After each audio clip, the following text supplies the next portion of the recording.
ಕೃಷ್ಣ ಪರಮಾತ್ಮ ತನ್ನ ವಿಶ್ವರೂಪವನ್ನು ತೋರಿಸಿ ಎಲ್ಲ ವಿಚಿತ್ರವಾದ ವೈಭವವನ್ನು, ಜಗತ್ತಿನಲ್ಲಿ ಎಲ್ಲೂ ಕಾಣದ ಅದ್ಭುತವಾದ ವ್ಯಕ್ತಿತ್ವವನ್ನು, ತನ್ನ ವ್ಯಾಪ್ತಿಯನ್ನು ಎಲ್ಲವನ್ನು ತೋರಿಸಿ ಅರ್ಜುನರಿಗೆ ಹೇಳ್ತಾನೆ, ಅರ್ಜುನ ನಾನು ಯುದ್ಧವನ್ನು ಮಾಡ್ತೇನೆ, ನಾನು ಕೌರವಾದಿಗಳನ್ನು ಸಂಹಾರ ಮಾಡ್ತೇನೆ ಅಂತ ನೀನು ಭ್ರಮೆಗೆ ಒಳಪಟ್ಟಿದ್ದಿ. ನೀನು ಮಾಡ್ತಾ ಇರೋದಲ್ಲ, ನಿನ್ನಲ್ಲಿ ಆ ಸ್ವಾತಂತ್ರ್ಯ ಇಲ್ಲ. ಮತ್ತೇನು ನೀನು ಹಾಗಾದರೆ? ನಿಮಿತ್ತ ಮಾತ್ರಂ ಭವ ಸವ್ಯಸಾಚಿನ್. ನಿನ್ನ ನಿಮಿತ್ತ ಮಾತ್ರ.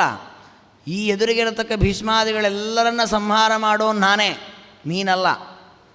ಅಲ್ಲರಿ ಮತ್ತು ಅರ್ಜುನರೇ ಮಾಡ್ತಾ ಇದ್ದಾರಲ್ಲ, ಕೃಷ್ಣನಿಗೆ ಪ್ರತ್ಯಕ್ಷಕ್ಕೆ ವಿರುದ್ಧವಾಗಿ ಕೃಷ್ಣ ಮಾತನಾಡಿದ್ನ ಅಂದರೆ ತಾತ್ಪರ್ಯ ಏನು? ಈ ಎಲ್ಲ ಕೌರವ ಪಕ್ಷದಲ್ಲಿರುವವರ ಸಂಹಾರದ ಕ್ರಿಯೆಯಲ್ಲಿ ಸ್ವತಂತ್ರವಾದ ಕರ್ತೃತ್ವ ಇರೋದು ಕೃಷ್ಣನಿಗೆ, ಅರ್ಜುನಾದಿಗಳಿಗಲ್ಲ. ಅರ್ಜುನಾದಿಗಳ ನಿಮಿತ್ತ ಮಾತ್ರ, ಕೃಷ್ಣನ ಪ್ರೇರಣೆಯಿಂದ ಅವರು ಮಾಡಿದ್ದು.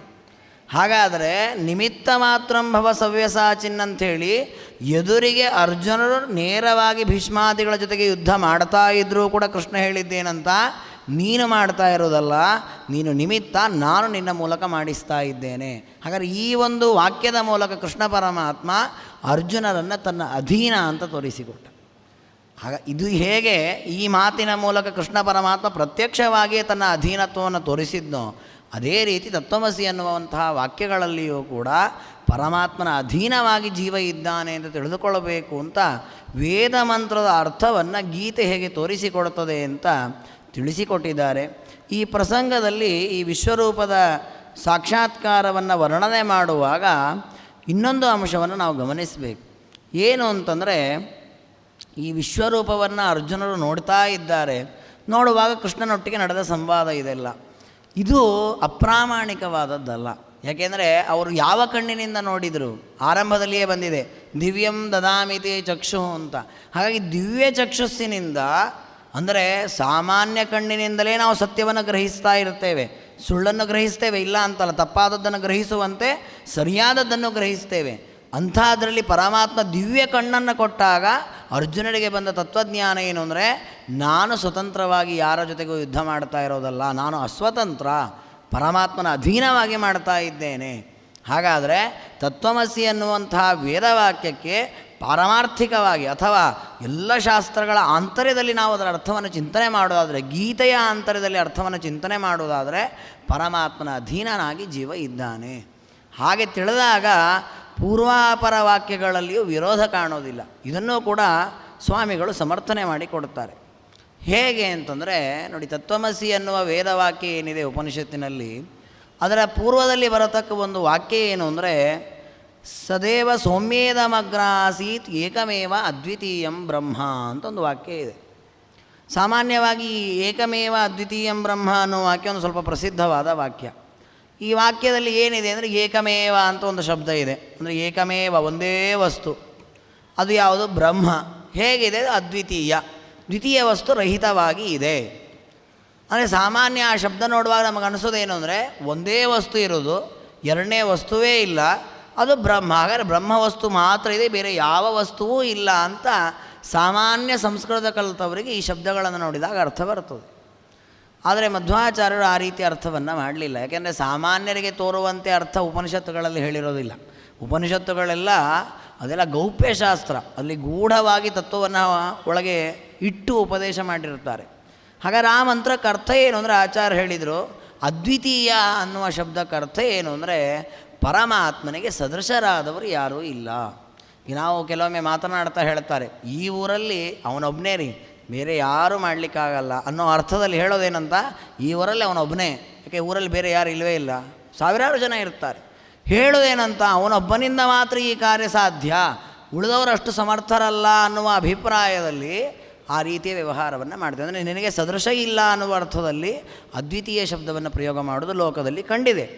ಅದೇ ರೀತಿ ಈ ತತ್ವಮಸಿ ಅನ್ನುವ ವಾಕ್ಯದ ಉಪಕ್ರಮದಲ್ಲಿ ಬಂದ ವಾಕ್ಯ ಏಕಮೇವ ಅದ್ವಿತೀಯಂ ಬ್ರಹ್ಮ. ಪರಬ್ರಹ್ಮ ವಸ್ತು ಹೇಗಿದೆ, ಪರಮಾತ್ಮ ಹೇಗಿದ್ದಾನೆ ಅಂದರೆ, ಅವನಿಗೆ ಸದೃಶವಾದವರು ಜಗತ್ತಿನಲ್ಲಿ ಯಾರೂ ಇಲ್ಲ.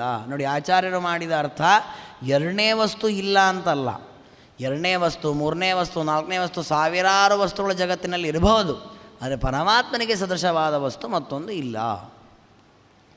ವಿದ್ಯಾಮಾನ್ಯ ತೀರ್ಥ ಶ್ರೀಪಾದಂಗಳವರು ಹೇಳುತ್ತಾರೆ, ಮಧ್ವಾಚಾರ ಮಾಡಿದ ಈ ಅರ್ಥ ಕೃಷ್ಣನಿಗೆ ಸಮ್ಮತ. ಯಾಕೆ ಅಂದರೆ ಕೃಷ್ಣದೇವರು ತನ್ನ ವಿಶ್ವರೂಪವನ್ನು ತೋರಿಸಿದಾಗ ಅರ್ಜುನರು ಆ ರೂಪವನ್ನು ನೋಡುತ್ತಾರೆ. ನೋಡಿ ಅವರಿಗೆ ಆಶ್ಚರ್ಯವಾಗತ್ತೆ. ಆಶ್ಚರ್ಯವಾಗಿ ಆ ಪರಮಾತ್ಮನನ್ನು ಸ್ತೋತ್ರ ಮಾಡುತ್ತಾರೆ. ಪಿತಾಸಿ ಲೋಕಸ್ಯ ಚರಾಚರಸ್ಯ ತ್ವಮಸ್ಯ ಪೂಜ್ಯಶ್ಚ ಗುರುರ್ಗರೀಯಾನ್. ಮುಂದೆ ನತ್ವತ್ಸಮೋಸ್ತ್ಯಭ್ಯಧಿಕ ಕುತೋನ್ಯೋ ಲೋಕತ್ರಯೇಪ್ಯಪ್ರತಿಮ ಪ್ರಭಾವ. ದೇವರನ್ನು ಸಂಬೋಧನೆ ಮಾಡಿ ಹೇಳ್ತಾರೆ, ದೇವರೇ ಅಸ್ಯ ಲೋಕಸ್ಯ ಪಿತಾಸಿ, ಈ ಜಗತ್ತಿನ ತಂದೆ ನೀನು, ಈ ಜಗತ್ತಿನ ತಾಯಿ ನೀನು, ಜಗತ್ತಿನ ರಕ್ಷಕ ನೀನು, ನೀನೇ ಪೂಜ್ಯ, ನೀನೇ ಗುರು. ಅಷ್ಟೇ ಅಲ್ಲ, ನ ತ್ವತ್ಸಮೋಸ್ತ್ಯಭ್ಯಧಿಕ ಕುತೋನ್ಯೋ, ನಿನಗೆ ಸಮಾನರೂ ಇಲ್ಲ, ಇನ್ನು ಹೇಗೆ ನಿನಗಿಂತ ಅಭ್ಯಧಿಕರು ಬರಲಿಕ್ಕೆ ಸಾಧ್ಯ? ನೋಡಿ, ಜಗತ್ತಿನಲ್ಲಿ ಸಮಾನರು ಅಭ್ಯಧಿಕರು ಅಂತ ವ್ಯವಹಾರ ಮಾಡೋದು ಯಾವಾಗ? ದ್ವಿತೀಯ ವಸ್ತು ಇದ್ದರೆ ಮಾತ್ರ. ಇರೋದೇ ಒಂದು ವಸ್ತು ಆದರೆ ಸಮಾನರು ಅಂತ ಯಾರ ಜೊತೆಗೆ ಹೇಳೋದು ನೀವು? ಸಾಮ್ಯವನ್ನು, ಅಧಿಕತೆಯನ್ನು ಯಾರ ಹತ್ರ ಹೇಳೋದು? ಹಾಗಾದರೆ ಅರ್ಜುನರು ಕೃಷ್ಣನನ್ನು ದಿವ್ಯ ಕಣ್ಣಿನಿಂದ ನೋಡ್ತಾ ಇದ್ದಾರೆ, ಅವನ ವಿಶ್ವರೂಪವನ್ನು. ಆ ದಿವ್ಯ ದೃಷ್ಟಿಯಿಂದ ಪರಮಾತ್ಮನ ದರ್ಶನವಾಗುವಾಗ ಅವರಿಗೆ ಅನಿಸಿದ್ದೇನು ಅಂದರೆ, ದೇವರಿಗೆ ಸಮಾನನಾದವನು ಜಗತ್ತಿನಲ್ಲಿ ಯಾರೂ ಇಲ್ಲ. ಇದನ್ನೇ ಏಕಮೇವ ಅದ್ವಿತೀಯಂ ಬ್ರಹ್ಮ ಅಂತೇಳಿ, ಪರಮಾತ್ಮನಿಗೆ ಸದೃಶನಾದವನು ಜಗತ್ತಿನಲ್ಲಿ ಯಾರೂ ಇಲ್ಲ. ಇದನ್ನೇ ನೋಡಿ ಆಚಾರ್ಯರು ಕೂಡ ನರಸಿಂಹದೇವರನ್ನು ಸ್ತೋತ್ರ ಮಾಡುವಾಗ ಅಪಾಸ್ತಂ ರಸೋ ಯೋಷ್ಟಮಃ, ಪರಮಾತ್ಮನಿಗೆ ಸಮಾನರೇ ಇಲ್ಲ ಅಂದಮೇಲೆ ಇನ್ನು ಉತ್ತಮರು ಎಲ್ಲಿಂದ ಬರಲಿಕ್ಕೆ ಸಾಧ್ಯ? ಹಾಗಾಗಿ 8ನೇ ರಸ ಗತವಾದಂತೆ ಉತ್ತಮರು ಅನ್ನೋರು ಇರಲಿಕ್ಕೆ ಸಾಧ್ಯವೇ ಇಲ್ಲ ಅಂತ ಸಮರ್ಥನೆ ಮಾಡಿದ್ದಾರೆ. ಅಂದರೆ ಆಚಾರ್ಯರು ಸಣ್ಣ ಪುಟ್ಟ ಸ್ತೋತ್ರಗಳಲ್ಲಿ ಕೊಡತಕ್ಕಂತಹ ವಿಚಾರಗಳು, ಪರಮಾತ್ಮನ ವಿಷಯಗಳು ಕೂಡ ಕೃಷ್ಣನ ಗೀತಾದಿ ವಾಕ್ಯಗಳು, ವೇದಾದಿ ವಾಕ್ಯಗಳಲ್ಲಿ ಇರತಕ್ಕಂತಹ ಪ್ರಮೇಯದಿಂದ ಕೂಡಿದ್ದಾಗಿದೆ. ಈ ಅಂಶವನ್ನು ಶ್ರೀಪಾದಂಗಳವರು ಈ ಎಲ್ಲ ಚಿಂತನೆಗಳಲ್ಲಿ ತೋರಿಸಿಕೊಟ್ಟಿದ್ದಾರೆ. ಹಾಗಾಗಿ ಪರಮಾತ್ಮನನ್ನು ತಿಳಿಸುವ ವೇದವಾಕ್ಯ ಅಂದರೆ ತತ್ವಮಸಿಯ ಪೂರ್ವಭಾವಿಯಾಗಿ ಬಂದಂಥ ಏಕಮೇವಾದ್ವಿತೀಯಂ ಬ್ರಹ್ಮ ಅನ್ನುವಂಥ ವಾಕ್ಯ ಪರಮಾತ್ಮನನ್ನು ಬಿಟ್ಟು ಬೇರೆ ವಸ್ತುವೇ ಇಲ್ಲ ಅಂತ ಹೇಳ್ತಾ ಇಲ್ಲ. ಯಾಕೆಂದರೆ ಅರ್ಜುನರು ಕೂಡ ವಿಶ್ವರೂಪವನ್ನು ನೋಡಿದಾಗ ದೇವರೇ ನೀನು ಬಿಟ್ಟು ಬೇರೆ ಏನೂ ಇಲ್ಲ ಅಂತ ಒಂದು ವಾಕ್ಯದಲ್ಲೂ ಹೇಳಲೇ ಇಲ್ಲ. ಅವರು ಪ್ರತಿಯೊಂದು ಶ್ಲೋಕದಲ್ಲಿ ದೇವರನ್ನು ಸ್ತೋತ್ರ ಮಾಡುವಾಗಲೂ ಅದು ಇದೆ, ಇದು ಇದೆ, ಎಲ್ಲ ಇದೆ, ನಿನ್ನ ಮುಂದೆ ಅದೆಲ್ಲವೂ ಸಣ್ಣದು ಅಂತ ಹಾಗೇ ಹೇಳ್ತಾ ಇದ್ದಾರೆ. ಹಾಗಾದರೆ ಪರಮಾತ್ಮನಿಗಿಂತ ಭಿನ್ನವಾದ ಅನೇಕ ಪದಾರ್ಥಗಳಿದೆ, ಅದು ಅವನಿಗೆ ಸಮಾನವಾಗಿ, ಅವನ ವ್ಯಕ್ತಿತ್ವಕ್ಕೆ ಅರ್ಹವಾಗಿ, ಅದಕ್ಕೆ ಸಮಾನ ಯೋಗಕ್ಷೇಮ ಹೊಂದತಕ್ಕಂಥ ಪದಾರ್ಥಗಳು ಯಾವುದೂ ಇಲ್ಲ ಅನ್ನೋದು ಅರ್ಜುನರು ತಾವು ದಿವ್ಯ ಚಕ್ಷುಸ್ಸಿನಿಂದ ಕಂಡಂತಹ ತತ್ವ. ಅದನ್ನೇ ವೇದಗಳು ಕೂಡ ತಿಳಿಸಿಕೊಡ್ತಾ ಇದೆ. ಹಾಗಾಗಿ ವೇದಗಳಿಗೂ ಗೀತಾವಾಕ್ಯಕ್ಕೂ ಏಕತೆ ಇದೆ, ಅದನ್ನು ಆಚಾರ್ಯರು ತೋರಿಸಿಕೊಟ್ಟಿದ್ದಾರೆ ಎನ್ನುವ ತತ್ವವನ್ನು ಶ್ರೀಪಾದಂಗಳವರು ತೋರಿಸಿಕೊಡುತ್ತಾರೆ. ಇದರ ಮೇಲೆ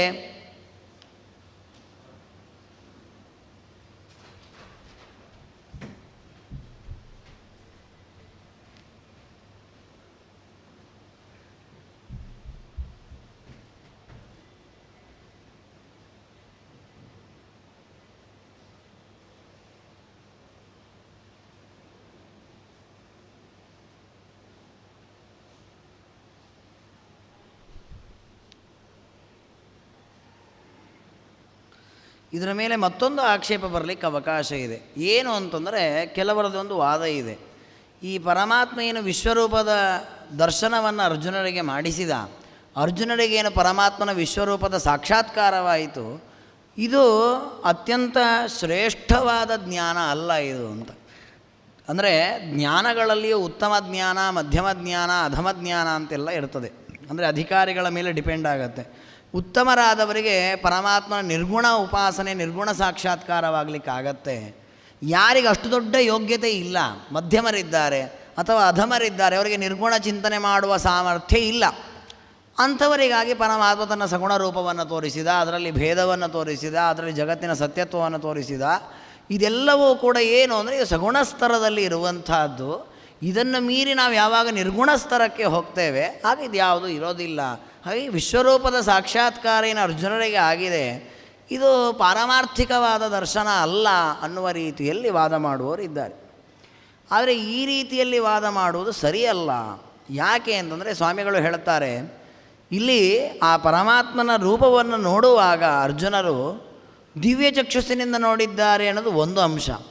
ಎರಡನೇದ್ದೇನು ಅಂದರೆ ದೇವರ ಎಲ್ಲ ರೂಪದ ದರ್ಶನವಾಗಿ ಉಪಸಂಹಾರ ಆಗುವಾಗ ಹೇಳ್ತಾನೆ, ಜ್ಞಾತುಂ ದ್ರಷ್ಟುಂಚ ತತ್ವೇನ ಪ್ರವೇಷ್ಟುಂಚ ಪರಂತಪ.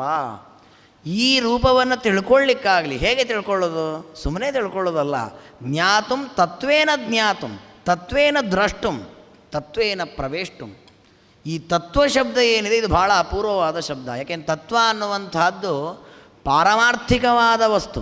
ಯಾವ ವಸ್ತು ಇದ್ದದ್ದನ್ನು ಇದ್ದ ಹಾಗೆ ಗ್ರಹಿಸಲಿಕ್ಕಾಗತ್ತೆ ಅದನ್ನು ಶಾಸ್ತ್ರಗಳಲ್ಲಿ ತತ್ವ ಅಂತ ಕರೆಯುವಂಥದ್ದು. ಉಳಿದದ್ದೆಲ್ಲವೂ ಅತತ್ವಗಳು. ತತ್ವ ಅಂದರೆ ವಸ್ತು ಇದ್ದದನ್ನು ಇದ್ದ ಹಾಗೇ ಗ್ರಹಣ ಮಾಡುವಂಥದ್ದು. ಹಾಗಾದರೆ ಪರಮಾತ್ಮನನ್ನು ಅರ್ಜುನರು ಕಂಡದ್ದು ಹೇಗೆ ಅಂದರೆ ತತ್ವಂ. ಆ ಪರಮಾತ್ಮ ವಸ್ತು ಹೇಗಿದೆ ಹಾಗೇ ಕಂಡದ್ದು, ಪರಮಾತ್ಮ ವಸ್ತು ಹೇಗಿದೆ ಹಾಗೇ ತಿಳಿದದ್ದು.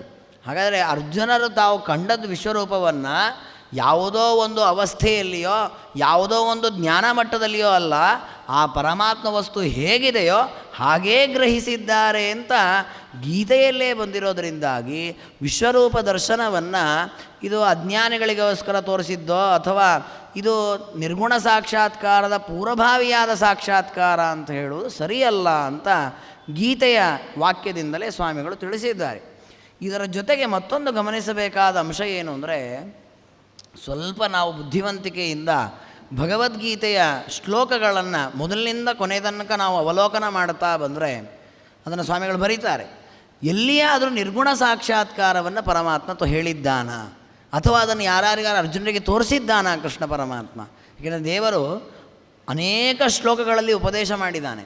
ನಿರ್ಗುಣ ರೂಪವನ್ನು ಹೀಗೆ ನೀನು ತಿಳಿದೋಕೋ, ನಿರ್ಗುಣ ರೂಪದ ಸಾಕ್ಷಾತ್ಕಾರ ಹೀಗೆ ಆಗ್ತದೆ ಅಂತ ದೇವರು ಎಲ್ಲಿಯಾದರೂ ಹೇಳಿದ್ದಾನ? ಎಲ್ಲಿಯೂ ಆ ಥರದ ವಾಕ್ಯಗಳಿಲ್ಲ. ಹಾಗಾದರೆ ನಿರ್ಗುಣ ಸಾಕ್ಷಾತ್ಕಾರ ಅರ್ಜುನರಿಗೆ ಆಯಿತು ಅನ್ನಲಿಕ್ಕೆ ವಾಕ್ಯವೇ ಇಲ್ಲ. ಹಾಗಾದರೆ ಭಗವದ್ಗೀತೆ ವೇದಾಂತ ಗ್ರಂಥ ಆಗೋದು ಹೇಗೆ? ನಿರ್ಗುಣ ಸಾಕ್ಷಾತ್ಕಾರವೇ ಚರಮ ಅಂತಾದರೆ ಭಗವದ್ಗೀತೆಯಲ್ಲಿ ಪರಮಾತ್ಮನ ಉಪದೇಶ ಮಾಡಬೇಕಿತ್ತು, ಅದನ್ನು ಅರ್ಜುನರಿಗೆ ತೋರಿಸಬೇಕಿತ್ತು. ಆದರೆ ಆ ವಿಚಾರಗಳು ಗೀತೆಯಲ್ಲಿ ಬಂದಿಲ್ಲ. ಹಾಗಾಗಿ ನಿರ್ಗುಣ ಸಾಕ್ಷಾತ್ಕಾರ ಚರಮ ಅಲ್ಲ, ಸಗುಣವಾದ ಪರಮಾತ್ಮನ ಅನಂತ ಮಹಿಮೆಗಳನ್ನು ತಿಳಿಸುವಂತಹ ಸಾಕ್ಷಾತ್ಕಾರವೇ ನಿಜವಾಗಿ ಗೀತೆಯ ಆಂತರ್ಯ. ಅದೇ ಕೃಷ್ಣ ಪರಮಾತ್ಮ ತೋರಿಸಿರುವಂಥದ್ದು ಅನ್ನುವ ತತ್ವವನ್ನು ಶ್ರೀಪಾದಂಗಳವರು ಆ ಗೀತೆಯ ವಾಕ್ಯಗಳ ಆಧಾರದಲ್ಲಿ ತೋರಿಸಿಕೊಟ್ಟಿದ್ದಾರೆ. ಇದರ ಜೊತೆಗೆ ಮತ್ತೊಂದು ಮಾತನ್ನು ಅವರು ಹೇಳುತ್ತಾರೆ. ಏನು ಅಂದರೆ, ಈ ಪರಮಾತ್ಮನ ಸಾಕ್ಷಾತ್ಕಾರ ಆಗುವಾಗ ಅದು ಸಗುಣ ಸಾಕ್ಷಾತ್ಕಾರವೇ ವಿನಃ ನಿರ್ಗುಣ ಸಾಕ್ಷಾತ್ಕಾರ ಅಲ್ಲ. ಅಂದರೆ ಒಂದು ವಸ್ತುವನ್ನು ಸಾಕ್ಷಾತ್ಕಾರ ಮಾಡಿಕೊಳ್ಳೋದು ಅಂದರೆ ಏನು? ಅದನ್ನು ಕಾಣೋದು, ಅದನ್ನು ನೋಡೋದು, ಅನುಭವಿಸುವುದು. ಅದನ್ನು ನಾವು ಯಾವುದನ್ನು ಅನುಭವಿಸಲಿಕ್ಕೆ ಸಾಧ್ಯ, ಯಾವುದನ್ನು ಕಾಣಲಿಕ್ಕೆ ಸಾಧ್ಯ ಅಂದರೆ ಯಾವ ವಸ್ತು ಅಸ್ತಿತ್ವದಲ್ಲಿ ಇದೆ ಅದನ್ನು ಮಾತ್ರ ಕಾಣಲಿಕ್ಕೆ ಸಾಧ್ಯ. ವಸ್ತುವೇ ಇಲ್ಲದೇ ಇರೋದನ್ನು ನಾವು ಕಾಣ್ತೇವೆ, ಅದನ್ನು ಅನುಭವಿಸ್ತೇವೆ ಅಂದರೆ ಸಾಧ್ಯ ಇಲ್ಲ. ನಿರ್ಗುಣವಾದ ಪದಾರ್ಥ ಅನ್ನುವಂಥದ್ದು ಜಗತ್ತಿನಲ್ಲಿ ಯಾವ ಕಾಲದಲ್ಲೂ ಇರಲಿಕ್ಕೆ ಸಾಧ್ಯವೇ ಇಲ್ಲ. ಯಾಕೆ ಅಂದರೆ ಅಸ್ತಿತ್ವ, ವಸ್ತು ಇರುವಿಕೆ ಅನ್ನೋದೇನಿದೆ ಇದು ಒಂದು ಸಗುಣವೇ. ಯಾಕೆಂದರೆ ಅಸ್ತಿತ್ವ ಅನ್ನೋದೊಂದು ಗುಣ. ಆ ಗುಣ ಇಲ್ಲ ಅಂತಾದರೆ ವಸ್ತುವೇ ಇಲ್ಲ. ಉದಾಹರಣೆಗೆ ಎದುರಿಗೆ ಒಂದು ಆನೆ ಇದೆ, ಆಗ ಅದನ್ನು ಆನೆ ಅಂತ ನಾವು ಗುರುತಿಸ್ತೇವೆ. ಯಾವಾಗ ಆನೆಯಲ್ಲಿ ಅಸ್ತಿತ್ವ ಅನ್ನುವ ಗುಣ ಇರಬೇಕು, ಅಂದರೆ ಅದು ಇರುವಿಕೆ ಎನ್ನುವ ಧರ್ಮ ಅದರಲ್ಲಿ ಇರಬೇಕು. ಆ ಧರ್ಮವೇ ಇಲ್ಲ ಅಂದರೆ ಅದು ಇರಲಿಕ್ಕೂ ಆಗಲ್ಲ, ಅದು ನಾವು ನೋಡಲಿಕ್ಕೂ ಆಗಲ್ಲ. ಹಾಗಾದರೆ ಒಂದು ವಸ್ತುವನ್ನು ನಾವು ಗ್ರಹಿಸಬೇಕು ಅಂತ ಆದರೆ ಅದರಲ್ಲಿ ಅಸ್ತಿತ್ವ ಇರಬೇಕು. ಆ ಅಸ್ತಿತ್ವ ಒಂದು ಗುಣವಾದ್ದರಿಂದ ಪರಬ್ರಹ್ಮನನ್ನು ನಾವು ಗುರುತಿಸಬೇಕಾದ್ರೆ ಅವನಲ್ಲಿ ಒಂದು ಗುಣ ಇರಲೇಬೇಕು. ಗುಣವೇ ಇಲ್ಲದ ಪದಾರ್ಥವನ್ನು ನಾವು ಅಸ್ತಿತ್ವವೇ ಇಲ್ಲದ ಪದಾರ್ಥವನ್ನು ಗ್ರಹಿಸಲಿಕ್ಕೆ ಸಾಧ್ಯವೇ ಇಲ್ಲ. ಇದಕ್ಕೆ ಸರಳವಾದ ದೃಷ್ಟಾಂತ ಅಂದರೆ, ನಾನೊಂದು ನಿಮಗೊಂದು ಸರಳವಾದ ಒಂದು ಪ್ರಶ್ನೆಯನ್ನು ಚಿಂತನೆಗೆ ಕೊಡ್ತೀನಿ, ನೀವೇ ಆಲೋಚನೆ ಮಾಡಿ ನೋಡಿ. ಕಣ್ಣಿನಿಂದ ರೂಪ ಇಲ್ಲದ ವಸ್ತುವನ್ನು ನೋಡಲಿಕ್ಕಾಗತ್ತಾ? ಆಲೋಚನೆ ಮಾಡಿ. ರೂಪ ಇಲ್ಲ ಅಂಥ ವಸ್ತುವನ್ನು ನೋಡಬೇಕು. ಹೇಗೆ ರೂಪ ಇಲ್ಲದ ವಸ್ತುವನ್ನು ಕಣ್ಣಿನಿಂದ ನೋಡಲಿಕ್ಕೆ ಸಾಧ್ಯ ಇಲ್ಲವೋ ಹಾಗೆ ಗುಣ ಇಲ್ಲದ ಪದಾರ್ಥವನ್ನು ಯಾವ ಇಂದ್ರಿಯದಿಂದಲೂ ಗ್ರಹಿಸಲಿಕ್ಕೆ ಸಾಧ್ಯ ಇಲ್ಲ. ಹಾಗಾಗಿ ಪರಮಾತ್ಮನನ್ನು ಜ್ಞಾನ ದೃಷ್ಟಿಯಿಂದಾಗಲಿ ಪ್ರಾಕೃತದ ಯಾವುದೇ ದೃಷ್ಟಿಯಿಂದ ನೋಡಬೇಕಾದರೆ ಅವನಲ್ಲಿ ಗುಣ ಇರಲೇಬೇಕು. ಆದರೆ ಶಾಸ್ತ್ರಗಳು ಹೇಳ್ತಾ ಇದೆ, ಪರಮಾತ್ಮನನ್ನು ಕಾಣು, ಅವನನ್ನು ಉಪಾಸನೆ ಮಾಡು, ಅವನನ್ನು ತಿಳಿದಕೋ. ಆತ್ಮಾವಾರೇ ದ್ರಷ್ಟವ್ಯ ಶ್ರೋತವ್ಯ ಮಂತವ್ಯ ನಿಧಿಧ್ಯಾಸಿತವ್ಯ. ಹಾಗಾದ್ರೆ ಅವನನ್ನು ಕಾಣಬೇಕಾದ್ರೆ ಅವನಿಗೆ ರೂಪ ಇರಬೇಕು. ಹಾಗಾಗಿ ವಿಶ್ವರೂಪ ಅನ್ನುವಂಥದ್ದು ಇದು ಸುಮ್ಮನೆ ಕಲ್ಪಿತವಾದ ರೂಪ ಅಲ್ಲ, ಅಥವಾ ಇದು ಸರಿಯಾದ ಸಾಕ್ಷಾತ್ಕಾರ ಅಲ್ಲ, ಅವ್ಯವಸ್ಥಿತವಾದ ಸಾಕ್ಷಾತ್ಕಾರ ಅಂತೆಲ್ಲ ತಿಳ್ಕೊಳ್ಬಾರ್ದು ಅಂತ ಒಂದು ರೀತಿಯ ಪರಿಹಾರ ಕೊಟ್ಟಿದ್ದಾರೆ. ಜೊತೆಗೆ ಮತ್ತೊಂದು ಪರಿಹಾರವನ್ನು ಹೇಳ್ತಾರೆ. ನಿರ್ಗುಣ ಸಾಕ್ಷಾತ್ಕಾರ ಅನ್ನುವಂಥದ್ದು ಶಾಸ್ತ್ರಕ್ಕೆ ಸಮ್ಮತ ಅಲ್ಲ. ದೇವರು ಏನು ವಿಶ್ವರೂಪದ ಮೂಲಕ ಸಗುಣ ಸಾಕ್ಷಾತ್ಕಾರವನ್ನು ಅರ್ಜುನರಿಗೆ ಮಾಡಿಸಿದ್ದಾನೆ, ಸಾಕ್ಷಾತ್ಕಾರ ಅಂದರೆ ದರ್ಶನ, ಸಗುಣ ರೂಪವನ್ನೇನು ತೋರಿಸಿದ್ದಾನೆ, ಇದೇ ಶಾಸ್ತ್ರದ ಮರ್ಮ. ಯಾಕೆ ಹೇಗೆ ಅಂತಂದರೆ, ವೇದದಲ್ಲಿ ಬರುವ ಪ್ರಸಿದ್ಧವಾದ ಮತ್ತೊಂದು ಮಂತ್ರ ಇದೆ. ಯಾವುದು ಅಂದರೆ ಅಹಂ ಬ್ರಹ್ಮಾಸ್ಮಿ ಅಂತ ಒಂದು ಮಂತ್ರ ಇದೆ. ಇದನ್ನು ಕೇಳಿದ ಕೂಡಲೇ ಸಾಮಾನ್ಯ ಸಂಸ್ಕೃತ ಗೊತ್ತಿರುವವರಿಗೆ ಅಹಂ ಅಂದರೆ ನಾನು, ಬ್ರಹ್ಮ ಅಂದರೆ ಪರಬ್ರಹ್ಮ, ಅಸ್ಮಿ ಆಗಿದ್ದೇನೆ, ನಾನು ಪರಬ್ರಹ್ಮನಾಗಿದ್ದೇನೆ ಅಂತ ಪದಗಳಿಗೆ ಅರ್ಥವನ್ನು ನೋಡಿಬಿಟ್ರೆ ನಾನು ಪರಬ್ರಹ್ಮ ಸ್ವರೂಪ ಅಂತ ಮೇಲ್ನೋಟಕ್ಕೆ ಅರ್ಥ ಅನಿಸ್ತದೆ. ವಸ್ತುತಃ ಶಾಂಕರ ಮತದಲ್ಲಿ ಹೇಳುವುದೇನು ಅಂದರೆ ಈ ಅಹಂ ಬ್ರಹ್ಮಾಸ್ಮಿ ಎನ್ನುವ ಸಾಕ್ಷಾತ್ಕಾರ ಏನಿದೆ ಇದು ಚರಮ ಸಾಕ್ಷಾತ್ಕಾರ, ಇದು ನಿರ್ಗುಣ ಸಾಕ್ಷಾತ್ಕಾರ ಅಂತ ಅವರು ಹೇಳುತ್ತಾರೆ. ಆದರೆ ಸ್ವಾಮಿಗಳು ಹೇಳುತ್ತಾರೆ ಹಾಗಾಗೋದಿಲ್ಲ ಅಂತಾರೆ ಅವರು. ಯಾಕೆಂದರೆ ಅಹಂ ಬ್ರಹ್ಮಾಸ್ಮಿ ಎನ್ನುವ ಸಾಕ್ಷಾತ್ಕಾರ ಅದು ಸಗುಣ ಸಾಕ್ಷಾತ್ಕಾರವೇ ವಿನಃ ನಿರ್ಗುಣ ಸಾಕ್ಷಾತ್ಕಾರ ಆಗಲಿಕ್ಕೆ ಸಾಧ್ಯ ಇಲ್ಲ. ಯಾಕೆ ಅಂತಂದರೆ ವೇದದಲ್ಲಿ ಒಂದು ಮಾತಿದೆ, ಮುಕ್ತನಾಗುವುದು ಯಾವಾಗ ಅಂತ. ದೇವರ ದರ್ಶನವಾಗದೆ ಮೋಕ್ಷ ಇಲ್ಲ. ಯಾಕೆ ನಾಣ್ಯಪಂಥ ಅಯನಾಯ ವಿದ್ಯತೆ, ದೇವರ ಜ್ಞಾನದಿಂದಲೇ ಮೋಕ್ಷ. ಹಾಗಾದರೆ ಆ ಜ್ಞಾನ ಎಂಥದ್ದು, ಪರಮಾತ್ಮನ ಜ್ಞಾನ ಎಂಥದ್ದು? ಅದಕ್ಕೆ ವೇದದಲ್ಲೇ ಪ್ರಸಿದ್ಧವಾದ ಒಂದು ಮಂತ್ರ ತಮೇವಂ ವಿದ್ವಾನ್ ಅಮೃತ ಇಹ ಭವತಿ. ಆ ಪರಮಾತ್ಮನನ್ನು ತಿಳಿದವನು ವಿದ್ವಾನ್, ಅವನು ಅಮೃತ ಭವತಿ, ಅವನು ಮುಕ್ತನಾಗ್ತಾನೆ. ಅಂದರೆ ಪರಮಾತ್ಮನನ್ನು ಯಾರು ತಿಳಿದಿದ್ದಾನೋ ಅವನು ಮುಕ್ತನಾಗ್ತಾನೆ. ನೋಡಿ, ಈ ವಾಕ್ಯ ಸ್ಪಷ್ಟವಾಗಿ ಅದನ್ನು ಹೇಳ, ತಮೇವಂ ವಿದ್ವಾನ್ ಅಮೃತ ಇಹ ಭವತಿ. ಹಾಗಾದರೆ ಪರಮಾತ್ಮನನ್ನು ತಿಳಿದವನು ಮುಕ್ತನಾಗ್ತಾನೆ. ಹೇಗೆ ತಿಳಿಬೇಕು? ಅದಕ್ಕೆ ಆ ಮಂತ್ರವೇ ಹೇಳ್ತಾ ಇದೆ, ತಮೇವಂ ತಂ ಪರಮಾತ್ಮಾನಂ ಏವಂ ವಿದ್ವಾನ್, ಈ ರೀತಿ ತಿಳಿದವನು ಮುಕ್ತನಾಗ್ತಾನೆ. ಹಾಗಾದರೆ ಮುಕ್ತನಾಗಲಿಕ್ಕೋಸ್ಕರವೇ ನಮ್ಮಲ್ಲಿ ಸಾಕ್ಷಾತ್ಕಾರ ಅಪರೋಕ್ಷ ಜ್ಞಾನಕ್ಕೋಸ್ಕರ ನಾವು ಒದ್ದಾಡೋದು. ಹಾಗಾದರೆ ಮುಕ್ತನಾಗಬೇಕಾದ್ರೆ, ಮೋಕ್ಷ ಹೊಂದಬೇಕಾದ್ರೆ ನಮಗೆ ಸಾಕ್ಷಾತ್ಕಾರ ಆಗಬೇಕು, ಪರಮಾತ್ಮನ ದರ್ಶನವಾಗಬೇಕು. ಆ ದರ್ಶನ ಯಾವ ರೀತಿ ಆಗಬೇಕು? ಉಪನಿಷತ್ತು ಹೇಳಿತು ಏವಂ ವಿದ್ವಾನ್, ಈ ರೀತಿ ನೀನು ಕಾಣಬೇಕು ದೇವರನ್ನು. ಯಾವ ರೀತಿ ಕಾಣೋದು? ಅದಕ್ಕೆ ಸ್ವಾಮಿಗಳಂತಾರೆ, ಈ ಮಂತ್ರ ಎಲ್ಲಿ ಬಂತು ಅಂತ ಹುಡುಕಿ ನೀವು, ಆಗ ನಿಮಗೆ ಇದರ ಸಾಕ್ಷಾತ್ಕಾರ ಪರಿಚಯವಾಗುತ್ತೆ. ಎಲ್ಲಿ ಬಂದಿದೆ ತಮೇವಂ ವಿದ್ವಾನ್ ಅಮೃತ ಭವತಿ ಅಂದರೆ ಯಜುರ್ವೇದದ ಪುರುಷ ಸೂಕ್ತ ಇದೆ, ಅದರ ಕೊನೆಯಲ್ಲಿ ಈ ಮಂತ್ರ ಬರ್ತದೆ, ತಮೇವಂ ವಿದ್ವಾನ್ ಅಮೃತ ಭವತಿ ಅಂತ. ಆರಂಭದಲ್ಲಿ ಬರೋದೇನೋ ಸಹಸ್ರ ಶೀರ್ಷ ಪುರುಷ ಸಹಸ್ರಾಕ್ಷ ಸಹಸ್ರಪಾತ್, ಅಂದರೆ ಪರಮಾತ್ಮನಿಗೆ 1000 ತಲೆಗಳಿದೆ. 1000 ಶಬ್ದಕ್ಕೆ ಅನಂತ ಅಂತ ಶಾಸ್ತ್ರಗಳಲ್ಲಿ ಅರ್ಥ ಇದೆ. ಅನಂತ ತಲೆ ಇದೆ, ಅನಂತ ಕೈ ಇದೆ, ಅನಂತ ಪಾದ ಇದೆ. ಅವನ ಶರೀರದಿಂದಲೇ ಜಗತ್ತಿನ ಸೃಷ್ಟ್ಯಾದಿಗಳು ನಡೀತದೆ. ನೋಡಿ, ಇದೆಲ್ಲವನ್ನು ನಿರೂಪಣೆ ಮಾಡಿ ಕೊನೆಯಲ್ಲಿ ಹೇಳುತ್ತದೆ ಏವಂ ವಿದ್ವಾನ್ ಅಮೃತ ಇಹ ಭವತಿ. ಅದನ್ನೇ ಹೇಳಿದರು ಸ್ವಾಮಿಗಳು. ಪರಮಾತ್ಮನ ಅಪರೋಕ್ಷ ಜ್ಞಾನ ಆಗುವುದು ಅಂದರೆ ಪುರುಷ ಸೂಕ್ತದಲ್ಲಿ ಹೇಳಿದಂತೆ ಪರಮಾತ್ಮನನ್ನು ತಿಳಿಯುವುದು. ಪುರುಷ ಸೂಕ್ತದಲ್ಲಿ ಹೇಳಿದ ಪರಮಾತ್ಮನ ಚಿತ್ರಣವನ್ನೇ ಅರ್ಜುನರು ಕಂಡದ್ದು. ಅನಂತ ಬಾಹೂದರ ವಕ್ತ್ರ ನೇತ್ರಂ, ದೇವರ ಅವಯವಗಳಲ್ಲಿ ಅನಂತತ್ವವನ್ನು ಚಿಂತನೆ ಮಾಡಿದ್ದಾರೆ. ಯಾಕೆ ಕಂಡಿದೆ ಅವರಿಗೆ ಅದೆಲ್ಲವೂ ಕೂಡ. ಹಾಗಾದರೆ ವೇದಗಳು ಯಾವುದನ್ನು ಕೊನೆಯ ಸಾಕ್ಷಾತ್ಕಾರ ಅಥವಾ ಮೋಕ್ಷಕ್ಕೆ ಸಾಧನ ಅಂತ ತಿಳಿಸಿಕೊಟ್ಟಿದೆ, ಆ ಸಾಕ್ಷಾತ್ಕಾರವನ್ನು ತಿಳಿಸಿದ್ದು ಹೇಗೆ ವೇದ? ಪರಮಾತ್ಮನಿಗೆ ಕೈಕಾಲುಗಳಿದೆ, ಅವನಿಗೆ ಆಕಾರ ಇದೆ, ಅವನಿಗೆ ರೂಪ ಇದೆ, ಅವನಿಗೆ ಅನಂತವಾದ ಮಹಿಮೆ ಇದೆ, ಅವನಿಗೆ ಗುಣಗಳಿದೆ. ಅಮೃತಸ್ಯ ಈಶಾನಃ, ಮುಕ್ತರಿಗೆ ನಿಯಾಮಕ. ಇವೇ ಮೊದಲಾದ ಪರಮಾತ್ಮನ ಅನಂತ ಮಹಿಮೆಗಳ ಜೊತೆಗೆ ಪರಮಾತ್ಮನನ್ನು ತಿಳಿಸಿಕೊಟ್ಟಿದೆ. ಹಾಗಾಗಿ ಪರಮಾತ್ಮನ ಸಾಕ್ಷಾತ್ಕಾರ ಅಂದರೆ ಯಾವುದು ಅಂದರೆ ಭಗವದ್ಗೀತೆಯಲ್ಲಿ ಕೃಷ್ಣ ಪರಮಾತ್ಮೆಯನ್ನು ವಿಶ್ವರೂಪವನ್ನು ತೋರಿಸಿದ್ದಾನೆ. ಇದೇ ನಿಜವಾದ ಸಾಕ್ಷಾತ್ಕಾರ. ಜೊತೆಗೆ ಮತ್ತೊಂದು ಅಪೂರ್ವ ಈ ಪ್ರಸಂಗದಲ್ಲಿ ನಾವು ಚಿಂತನೆ ಮಾಡಬೇಕಾದ್ದು ಯಾವುದು ಅಂದರೆ, ಧೃತರಾಷ್ಟ್ರ ಕೌರವಾದಿಗಳ ಮತ್ತು ಪಾಂಡವರ ಈ ಒಂದು ಉದ್ಯೋಗ ಪರ್ವದಲ್ಲಿ ಬರ್ತದೆ ಈ ಕಥೆ. ಅವರಿಬ್ಬರ ಸಂಧಾನಕ್ಕೋಸ್ಕರ ಕೃಷ್ಣ ಪರಮಾತ್ಮ ಬಂದಿರುತ್ತಾನೆ. ಆಗ ಧೃತರಾಷ್ಟ್ರರು ಸಂಧಾನದ ಪ್ರಸಂಗದಲ್ಲಿ ಕೃಷ್ಣ ಪರಮಾತ್ಮನ ರೂಪವನ್ನು ನೋಡಬೇಕು ಅಂತ ಬಯಸ್ತಾರೆ. ಆಗ ಕೃಷ್ಣ ಪರಮಾತ್ಮ ತನ್ನ ವಿಶ್ವರೂಪವನ್ನು ತೋರಿಸ್ತಾರೆ. ಆ ವಿಶ್ವರೂಪವನ್ನು ನೋಡ್ತಾರೆ ಧೃತರಾಷ್ಟ್ರ. ನೋಡಿ, ಅವರಿಗೆ ಕಣ್ಣೇ ಇಲ್ಲ. ಧೃತರಾಷ್ಟ್ರರಿಗೆ ಕಣ್ಣಿಲ್ಲದ ಕುರುಡ ಧೃತರಾಷ್ಟ್ರ, ಅವರಿಗೆ ದಿವ್ಯ ಚಕ್ಷುಸ್ಸನ್ನು ಕೊಟ್ಟು ಪರಮಾತ್ಮ ತನ್ನ ರೂಪವನ್ನು ತೋರಿಸ್ತಾನೆ. ಇದು ಎಲ್ಲಿದೆ? ಮಹಾಭಾರತದಲ್ಲಿದೆ. ನೋಡಿ, ದೇವರ ವಿಶ್ವರೂಪ ಅದು ಸಾಕ್ಷಾತ್ಕಾರಕ್ಕೆ ಯೋಗ್ಯವಾದದ್ದಲ್ಲ ಅಂತ ಆದರೆ ಧೃತರಾಷ್ಟ್ರರು ಆ ರೂಪವನ್ನು ನೋಡಿದ್ದಕ್ಕೆ ಪ್ರಯೋಜನವೇ ಇಲ್ಲ ಅಂತ ಆಗ್ತದೆ. ಆ ಧೃತರಾಷ್ಟ್ರ ಆ ರೂಪವನ್ನು ನೋಡಿ ಸ್ತೋತ್ರ ಮಾಡ್ತಾರೆ. ಸ್ತೋತ್ರ ಮಾಡಿ ಹೇಳ್ತಾರೆ, ದೇವರಂತಾನೆ, ಧೃತರಾಷ್ಟ್ರ, ಇದೇ ರೀತಿ ನಿನಗೆ ಕಣ್ಣು ಶಾಶ್ವತವಾಗಿರುವಂತೆ ಮಾಡ್ತೀನಿ, ಎಷ್ಟು ಬೇಕಾದ್ರೂ ಬಾಹ್ಯ ಪದಾರ್ಥಗಳನ್ನು ನೋಡಬಹುದು ಅಂತ. ಅದಕ್ಕೆ ಧೃತರಾಷ್ಟ್ರ ಅಂತಾರೆ, ದೇವರೇ, ನಿನ್ನ ರೂಪ ನೋಡಿದ್ದೇನೆ, ಇನ್ನು ಈ ಕಣ್ಣಿನಿಂದ ಬಾಹ್ಯ ಪ್ರಪಂಚ ನಾನು ನೋಡೋದು ಬೇಡ, ನನಗೆ ಬೇಡವೇ ಬೇಡ ಕಣ್ಣು, ನಾನು ಕುರುಡನಾಗೇ ಇರಲಿ ಅಂತ. ಹಾಗಾದರೆ ದೇವರ ರೂಪವನ್ನು ನೋಡಿ ಧೃತರಾಷ್ಟ್ರರು ನಿರ್ಣಯವನ್ನು ಕೊಟ್ಟಿದ್ದಾರೆ, ದೇವರಿಗೆ ರೂಪ ಇದೆ ಅಂತ. ಅರ್ಜುನರು ನಿರ್ಣಯ ಕೊಟ್ಟಿದ್ದಾರೆ. ಹಾಗೆ ಪರಮಾತ್ಮನಿಗೆ ರೂಪ ಇದೋ ಇಲ್ಲವೋ ಅನ್ನುವ ಏನು ಸಾಮಾನ್ಯವಾಗಿ ಬರತಕ್ಕ ಪ್ರಶ್ನೆ ಇದೆ. ಅದಕ್ಕೆ ಕೃಷ್ಣ ಪರಮಾತ್ಮನಿಗೆ ಗೀತೆಯಲ್ಲಿ ಉತ್ತರವನ್ನು ಕೊಟ್ಟಿದ್ದಾನೆ. ಪರಮಾತ್ಮನಿಗೆ ರೂಪ ಇದೆ, ಪರಮಾತ್ಮನಿಗೆ ಆಕಾರ ಇದೆ, ಪರಮಾತ್ಮನ ಅನಂತ ಮಹಿಮೆಗಳಿದೆ, ಅದೆಲ್ಲವನ್ನು ತಿಳ್ಕೊಳ್ಬೇಕು. ಹಾಗಾಗಿಯೇ ಭಗವದ್ಗೀತೆಯಲ್ಲಿ ಎಲ್ಲರೂ ಹೇಳುವಂತೆ ಮೊದಲ 6 ಅಧ್ಯಾಯಗಳಲ್ಲಿ ಪರಮಾತ್ಮ ಕರ್ಮಗಳ ಬಗ್ಗೆ ನಿರೂಪಣೆ ಮಾಡಿದ್ದಾನೆ. ಅಂದರೆ ಕರ್ಮದ ಆಚರಣೆಯ ಬಗ್ಗೆ ನಿರೂಪಣೆ ಮಾಡಿದ್ದಾನೆ.